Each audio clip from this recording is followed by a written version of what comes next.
অবশেষে শ্রীলঙ্কাতে তাণ্ডব চালিয়ে ঝড় তক্তা মারবেক দেখিয়ে একদম রীতিমতো সব কিছুকে তুলোধনা করে দিয়ে বাংলা সিনেমার ইন্ডাস্ট্রি নতুনভাবে কাঁপাতে অবশেষে কি ক্লোজ হয়ে গেল তাণ্ডবের ক্যামেরা। সাকিবিয়ানরা রেডি তো সবাই নাকি? তাণ্ডব সিনেমার ক্যামেরা অর্থাৎ শ্রীলঙ্কাতে যে সিকোয়েন্সের কাজগুলো ছিল সকল কিছু শেষ করে দিয়ে রীতিমতো একাকার করে দিয়ে সয়লাভ করে দিয়ে তাণ্ডবের ক্যামেরা শ্রীলঙ্কাতে ক্লোজ হয়েছে। শুধু ক্লোজই হয়নি, আর কি কি হয়েছে সকল কিছু জানাবো এই ভিডিওতে। হ্যালো এভরিওয়ান, আসসালামু আলাইকুম। শিমুল আছি আপনাদের সঙ্গে। কেমন আছেন সবাই? মেগাস্টার শাকিব খানের তাণ্ডব, যে তাণ্ডব নিয়ে অনেক রকম তাণ্ডবগিরি অনেকেই চালিয়েছেন, অনেকেই নানা রকম কথা বলেছেন, নানা রকম কটূক্তি করেছেন। বাট সেই তাণ্ডবের টিজার যখন রীতিমতো কিংবা ফরকাস্ট যখন পাবলিকলি যখন উন্মোচন করা হলো, তখন রীতিমতো কি সকলের গা শিউরিয়ে উঠলো যে আর এটা কী হচ্ছে। বাংলাদেশে তো ইন্টারন্যাশনাল কাজ, মানে ইন্টারন্যাশনাল মানের কাজ করা পসিবল, এটা রায়হান রাফি প্রুভ করেছে। সো সেই জায়গা থেকে শ্রীলঙ্কাতে তাণ্ডব টিম গিয়েছিল। আপনারা জানেন যে শ্রীলঙ্কাতে কিছু সিকোয়েন্সের শুটিং ছিল, গানের শুটিং ছিল, সেগুলোকে শেষ করে দিয়ে মেগাস্টার শাকিব খান, সাবিলা নূর, রায়হান রাফি সহ টোটাল তাণ্ডব টিম কিন্তু আজ সকালেই দেশে ফিরেছে। অর্থাৎ বাংলাদেশের পার্টের শুটিং শুরু হবে। আমি ধরে নিতে পারি 95% তাণ্ডবের কাজ শেষ। অর্থাৎ 5% যেটা আছে এটা আইটেম গান হবে, আরও কিছু কিছু কাজ বাকি আছে। সেই কাজগুলো হওয়ার পর আপনাদের উদ্দেশ্যে গান, টিজার, ট্রেলার, পোস্টার, আরও আনুষঙ্গিক যা আছে তাণ্ডবের সকল কিছু একের পর এক উন্মোচন করবে, একের পর এক আপনাদের উদ্দেশ্যে তথা জাতির উদ্দেশ্যে ছাড়বেন প্রোডাকশন হাউস, ছাড়বেন ডিরেক্টর রায়হান রাফি, দিবেন মেগাস্টার শাকিব খান। আর তাণ্ডব একটা অন্য লেভেলের, অন্য ভাইবের একটি মাসালাদার সিনেমা, আপনারা সকলেই জানেন। এবং কি টিজার দেখে রীতিমতো মানে আপনারা জাজ করছেন কিংবা গেস করে গেছেন যে না আসলে শাকিব খান খুব হেলা মনে হচ্ছে, খুব সহজ সরল, আসলে কিছু জানা ভাই। শাকিব খান অনেক বড় বড় কিছু করে ফেলা তাণ্ডবে। না বলি, আপনারা জাস্ট হলে আসেন, হলে আসলে বুঝবেন যে আসলে তাণ্ডব কী হয়েছে। জাস্ট এতটুকু বলি, শ্রীলঙ্কার পাড়ের তাণ্ডব সিনেমার শুটিং শেষ।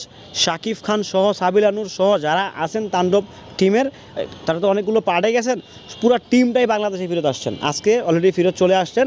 সব কিছু ঠিকঠাক থাকলে কালকে থেকে কিন্তু তাণ্ডবের ক্যামেরা অর্থাৎ বাংলাদেশের পাড়ের এফডিসির ভিতরে যে আইটেম গানটা হবে, সে আইটেম গানের শুটিং কালকের মধ্যেই শুরু হবে। কারণ এফডিসির ভিতরে যে আইটেম গানটা হবে সেটার সেট অলরেডি বানানো কমপ্লিট, কালকেই কমপ্লিট হয়েছে। তার জাস্ট গ্রিন সিগন্যাল দিয়েছে ওকে আপনারা চলে আসেন।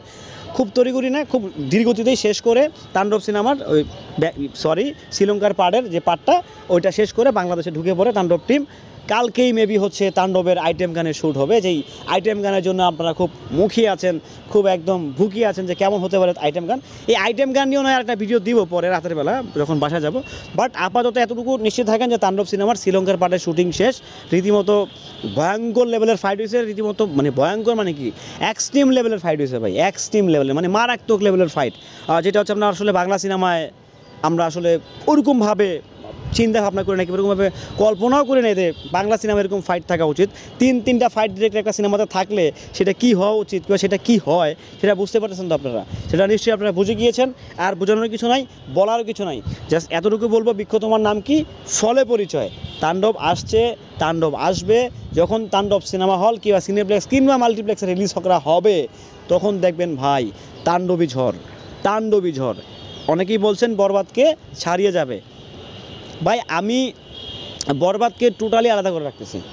বরবাদ ইটস এ আউটস্ট্যান্ডিং মুভি। আমি অবশ্যই তাণ্ডব থেকে বরবাদকে আমি এগিয়ে রাখবো, কারণ বরবাদ ওই স্কেলে আসছে, তাণ্ডবও আসতেছে, তাণ্ডবও আরও বড় স্কেলে হয়তো আসতে পারে। বাট আমি বরবাদকে কারোর সাথে মিলাবো না। বরবাদ হচ্ছে বরবাদ ইন্ডাস্ট্রিতে একটাই হয়েছে, পৃথিবীর ইতিহাসে যেরকম টাইটানিক একটাই হয়েছে। সো আমি বলবো যে বাংলা সিনেমার ইতিহাসে বরবাদ একটাই হয়েছে। সো আবারও বলছি, তাণ্ডবের ক্যামেরা ক্লোজ, শ্রীলঙ্কার পার্টে চলে আসছে বাংলাদেশে, কালকে থেকে হবে আইটেম গানের শুটিং। সো সবাই ভালো থাকবেন, সুস্থ থাকবেন। ভিডিওটি কেমন ছিল অবশ্যই কমেন্ট করে জানাবেন। আল্লাহ হাফেজ।